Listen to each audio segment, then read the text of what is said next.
All righty, good evening to you. This is Happy English Live. My name is Michael, and thank you for joining me today. It is Tuesday, February 13th, one day before Valentine's Day. That's right. And yeah, this is live. If you are watching this right now at 5 p.m. New York time on February 13th, then you're watching it live. If you're not watching it today at this time, then you're probably, excuse me, you're watching it recorded. So Yusef, hello, thank you for joining me today. If you are here joining us, please feel free to leave a message in the chat window. That would be really awesome if you could do that. And if this is your first time, my name is Michael. I am from New York City, and you are looking at me and Grand Central Station. It's a busy train station here in New York. Hello, John, for joining us today. Reginaldo. Sorry if I mispronounce your names. I'm sorry. I'm trying to read and do 6 things at the same time. Yes, not easy trying to coordinate one of these. Anyway, hey, thanks for joining me today for today's English lesson. If you have an English question, I'll do my best to answer that. You can leave your question in the comments. Otherwise, we're going to talk about using go and different prepositions. I feel like February is my preposition month because I'm always thinking about how to help you guys with prepositions in English, which can be difficult. And then we're going to look at, after we look at go, we're going to look at some idioms from the Diary of a Wimpy Kid. As I said last time, one of my favorite books. Badr, hello, thank you for joining us today. Don't forget, if you have a comment or a question, or you just want to say hi, please leave your comment there. Om7 Amuri. Everyone has an interesting YouTube name. All right, well, let's get to it. Go. What does it mean?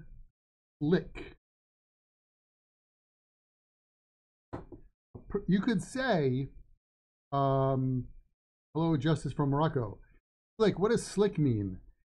That guy is pretty slick. It could mean that he's a little bit cunning or deceitful, like he's trying to cheat someone. That's the usual meaning of slick, to describe a person. But if you take gel and you put gel in your hair and your hair looks a little wet, then you could say your hair is slick. That's what slick means. Hoda, hello everyone. All right, so let's talk about go. First of all, you can use go plus on, go on. And when you go on, we have some kind of set phrases with that. And the first one I want to look at is go on a vacation and go on vacation. So, hi Katie, thanks for joining us. When you go on a vacation, it means you take a trip somewhere. When you go on vacation, that means that you're taking a break from work or school. So generally, using a or not a kind of doesn't make a difference in English. I mean, it makes a grammatical difference, but you won't have a miscommunication. That's my point. So if you forget to use a, for example, if you say, if you say, yesterday I bought book, which should be yesterday I bought a book. If you forget to say we can still understand that. But go on a vacation means take a trip somewhere, and go on vacation means take a break from school or work for a long period. So there's a difference there. What else can you go on? Speaking of traveling, you can go on a trip, go on a cruise, and go on a hike. Excuse me. You can also go on a diet and go on a picnic. Go on a diet and go on a picnic mean to start a picnic or to start a diet. That's go on. And so somebody asked me this morning, hey, Michael, how come you can't say go to a trip? Well, go to is different because you go to a place. You can go to the park, go to the station, go to work, go to school, go to New York City. Hey, you should go to New York City. And so go to is always followed by a place. But go on, like I'm going to go on a trip. You can't go to a trip because a trip is not a place. It's an event. It's a situation. So you can go on a vacation, go on a trip, go on a cruise, but you go to a place. And Justice just reminded me that you say I go on a boat. And so I think go on a trip, go on a diet. These here that you see, these here that you see on the screen are idiomatic. They're idioms. You can go on a bus, go on a train, go on a boat, but there's not a go on the stage, go on a stage. There isn't an idiomatic use. We use on to show location. I am on the boat. I go on the boat. That's the point there. So Justice, thank you for mentioning that. All right. So go to. I said that you can go to a place, and you can go to a lot of places, but there's one place you cannot go to. And that's home. And I often hear a lot of English learners say, after work, I will go to home. Go to home. You can't go to home. You can go home, but you can't go to home because in English, home after a verb is used as an adverb. That's right. So today, I'm in New York City in the office. I'm in Grand Central Station. Last night, I was home. I was home. I was home. You don't need any kind of preposition because home is used home is used as an adverb. You see, when I make a mistake like that, you know this is live. Live and not dead. Live from New York. It's Learn English. So go home. You know, I'm a little tired. I think I will stay home tonight. I'm going to stay home tonight. I'm going to stay home. Stay home. You don't need another preposition there because you can use home after a verb as an adverb. Right? So that's the idea of using go with to.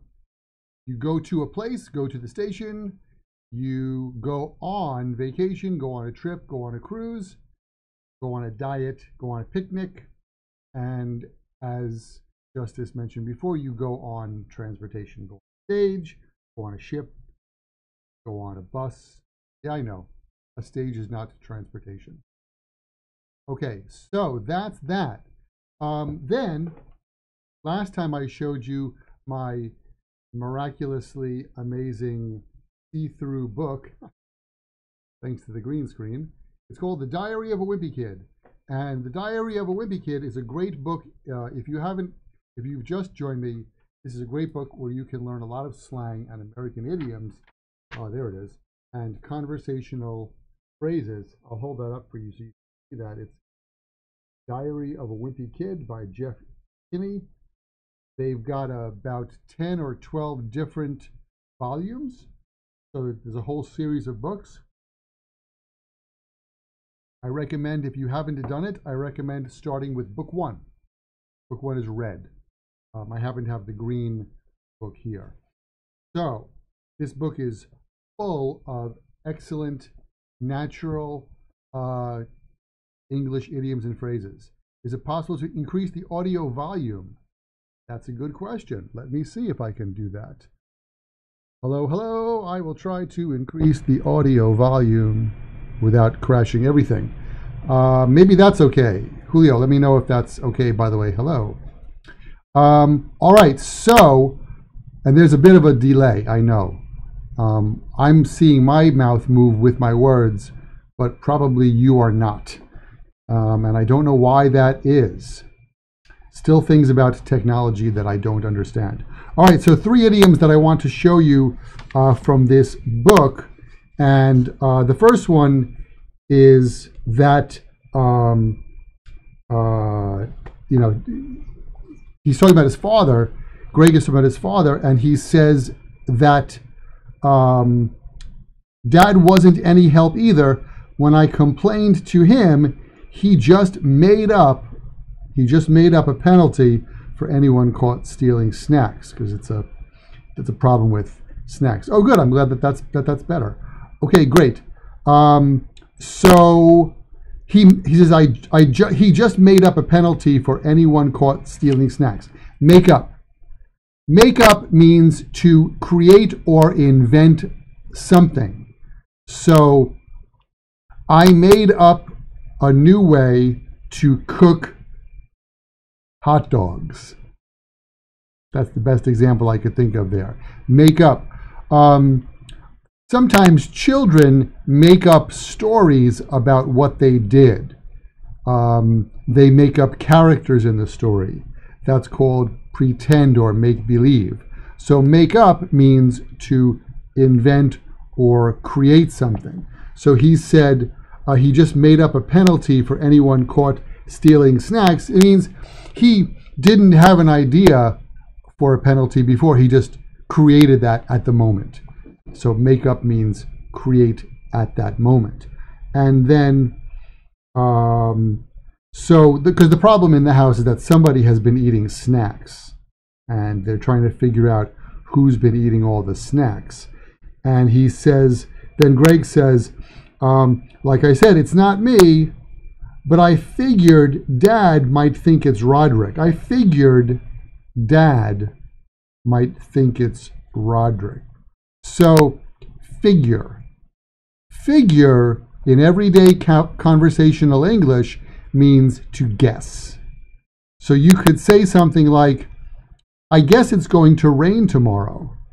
Or, I figure it's going to rain tomorrow. And figure is used a little bit more commonly in American English, in American conversational English, than guess.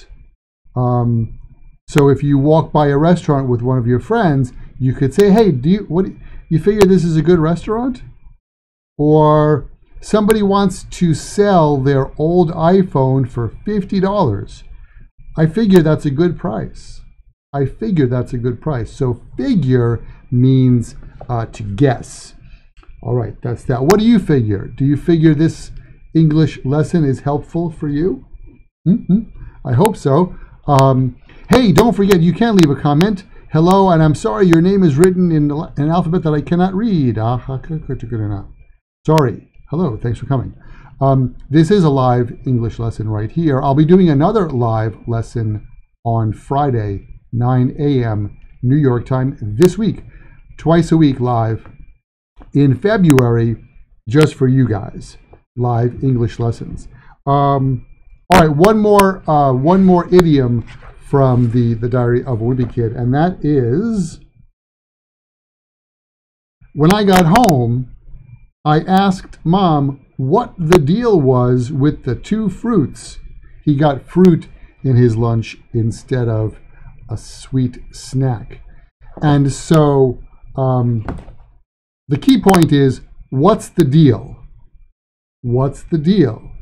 So if you walk down the street and you see a lot of police or fire trucks, you could say, hey, what's the deal with all the fire trucks? What's the deal means, what is the situation here? What's going on here? What's the deal with all of these people walking behind me? What's going on with this situation? So what's the deal is a very useful conversational phrase when you are asking someone, hey, what's the situation? What's going on? Maybe you go to work and there are a lot of people wearing suits in your office, and usually they don't wear suits. So you could say to your coworker, hey, what's the deal with all of these guys in suits? What's the situation? By the way, we also use the phrase, what's the story? What's the story with that? What's the deal with that? Well, the deal is that, my friends, brings us to the end of today's live English lesson. Thank you so much for joining me. Feel free to visit myhappyenglish.com. Ooh, right down there. And you can find almost 2,000 English lessons free, podcasts, YouTube videos, all that sort of stuff, free for you guys. I hope it's helpful.